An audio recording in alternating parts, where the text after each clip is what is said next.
हर हर महादेव दोस्तों, स्वागत है आपका हमारे YouTube चैनल पर। आज की वीडियो में हम सुनेंगे शिव महापुराण श्री शतरुद्र संहिता का चौथा अध्याय ऋषभदेव अवतार का वर्णन। नंदीश्वर बोले, हे सर्वज्ञ संत कुमार जी, एक बार ब्रह्मा जी ने भगवान शिव से पूछा। भगवान शिव बोले, हे ब्राह्मण, 7वें मनवंतर के 12 कल्प होगा। इसमें कल्पेश्वर भगवान प्रकट होंगे जो तीनों लोकों को अपने दिव्य प्रकाश से आलोकित करेंगे और तुम वैष्णव मनु के परपौत्र बनोगे। उन मनवंतर में 4 युग होंगे। द्वापर युग में के अंत में मैं ब्राह्मणों की रक्षा करने और उनका हित करने हेतु अवतार धारण करूंगा। द्वापर युग में व्यास जी प्रभु का रूप धारण करेंगे। कलयुग के अंत में मैं देवी शिवा सहित श्वेत नामक ब्राह्मण मुनि के रूप में प्रकट होऊंगा। हिमालय पर्वत पर मेरे श्वेत शिख, श्वेताश्व और श्वेत लोहित नामक 4 शिष्य होंगे। मेरे ये शिष्य अविनाशी तत्व को जानकर जन्म मृत्यु के बंधनों से मुक्त हो जाएंगे। हिमालय के उच्च शिखर पर जब मैं अवतार लूंगा, उस समय ब्रह्मा जी मेरे शिष्य बनकर मुझसे अव्यय तत्व की प्राप्ति करेंगे और मेरे परम भक्त बनकर मेरी आराधना करेंगे। द्वापर में प्रजापति सत्य तो कलयुग में सुतारी नाम से मुझे प्रसिद्धि मिलेगी। उस युग में दुंदुभि, शतरूप, तक्षक और केतु आदि वेदों के ज्ञाता मेरे प्रिय शिष्य होंगे।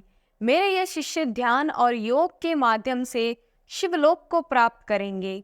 द्वापर के तीसरे चरण में व्यास जी भार्गव के रूप में अवतरित होंगे और शिवलोक के पास दमन नाम से प्रसिद्ध होंगे।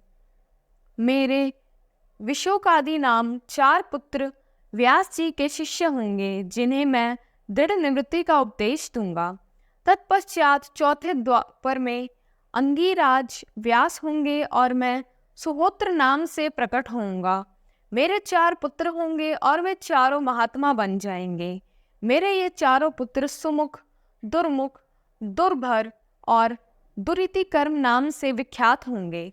5वें द्वापर में व्यास जी सविता नाम से प्रसिद्ध होंगे और मैं कंक नामक योगी व महान तपस्वी होऊंगा। तब मैं व्यास जी की सहायता करूंगा और उन्हें अर्थ मुक्ति के मार्ग का आश्रय दूंगा। 9वां द्वापर होने पर व्यास जी सारसत्व होंगे। तब मैं स्वयं ऋषभ नामक अवतार धारण करूंगा। पाराशर, गर्ग, भार्गव तथा गिरीश मेरे शिष्य होंगे। ये चारों श्रेष्ठ योगी होंगे और सदा योग के मार्ग का ही अनुसरण करेंगे।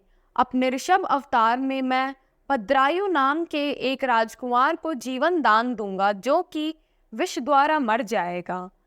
जब यह राजकुमार भद्रायु 16 वर्ष का होगा, उस समय मेरे अंश ऋषभ ऋषि उसके घर आएंगे। जब वह राजकुमार श्रद्धा और भक्ति भावना से उनका पूजन करेगा, तब वे मुनि उसे राजधर्म का उपदेश देंगे। उसकी पूजा अर्चना से प्रसन्न होकर वे मुनि भद्रायु को दिव्य कवच, शंख तथा शत्रुओं का विनाश करने वाला खड्ग प्रदान करेंगे। यही नहीं, वे उसके शरीर पर अद्भुत भस्म लगाकर उसे 12,000 हाथियों का बल भी प्रदान करेंगे। इस प्रकार भद्रायु को अनेकों वरदान और दिव्य वस्तुएं प्रदान करने के पश्चात वे वहां से चले जाएंगे। तब भद्रायु रिपुगणों को युद्ध में हराकर कीर्तिमालिन नामक परम सुंदरी कन्या से विवाह करके धर्म पूर्वक राज्य करेगा। यही ऋषभ नामक नवा अवतार है। ऋषभ चरित्र परम पावन, महान तथा स्वर्ग, यश और आयु प्रदान करने वाला है। ओम नमः शिवाय।